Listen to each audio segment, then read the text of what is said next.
بسم اللہ الرحمن الرحیم۔ اعوذ باللہ من الشیطان اللعین الرجیم، بسم اللہ الرحمن الرحیم، نحمدہ ونصلی علی رسولہ الکریم وآلہ الاطہار۔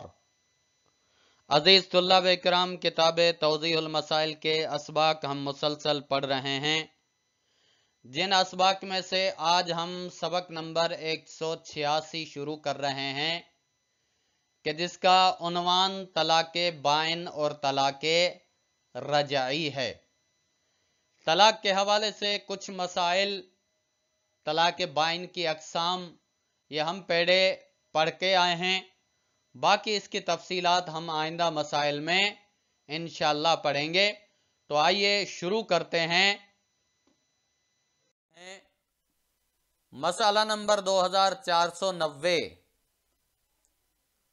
جس مرد نے عورت کو رجعی طلاق دی ہو،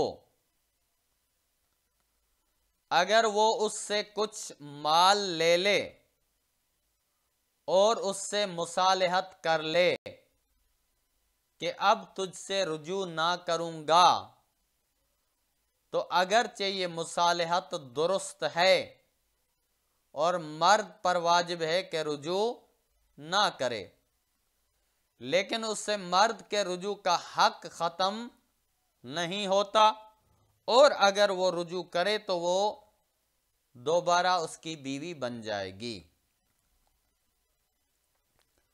مثلا کسی شخص نے ایک عورت کو طلاق رجعی دی ہے، طلاق رجعی دینے کے بعد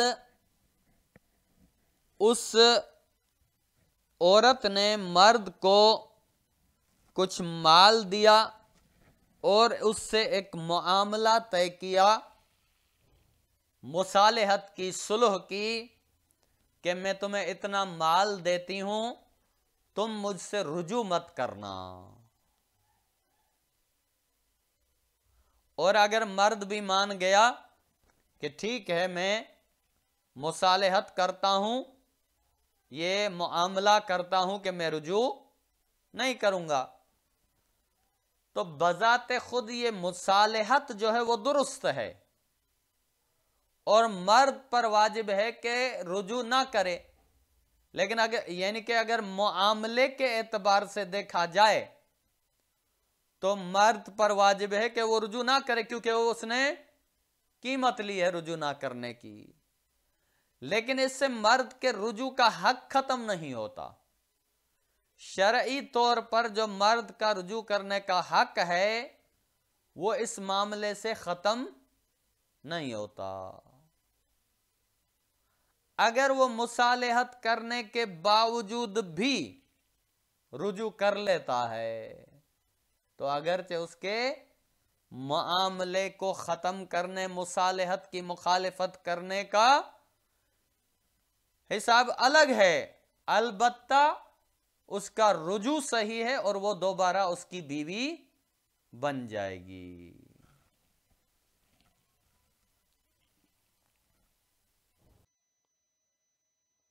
اب آ جاتے ہیں مسئلہ نمبر 2491۔ اگر کوئی شخص اپنی بیوی کو 2 دفعہ طلاق دے کر اس کی طرف رجوع کر لے، یا اسے 2 دفعہ طلاق دے اور ہر طلاق کے بعد اس سے نکاح کرے، یا ایک طلاق کے بعد رجوع کرے اور دوسری طلاق کے بعد نکاح کرے، تو تیسری طلاق کے بعد وہ اس مرد پر حرام ہو جائے گی، یعنی طلاق بائن میں شمار ہو جائے گی۔ یعنی 2 دفعہ طلاق دے کر رجوع کرے، ایک صورت یہ، یا 2 دفعہ طلاق دے اور ہر طلاق کے بعد اس سے دوبارہ نکاح کرے، یا ایک طلاق کے بعد رجوع کرے، دوسری طلاق کے بعد نکاح کرے، تو جب تیسری طلاق ہوگی تو اس کے بعد اس مرد پر وہ عورت ہمیشہ کے لیے حرام ہو جائے گی اور اس کے بعد اس سے وہ نکاح نہیں کر سکتا۔ یعنی جب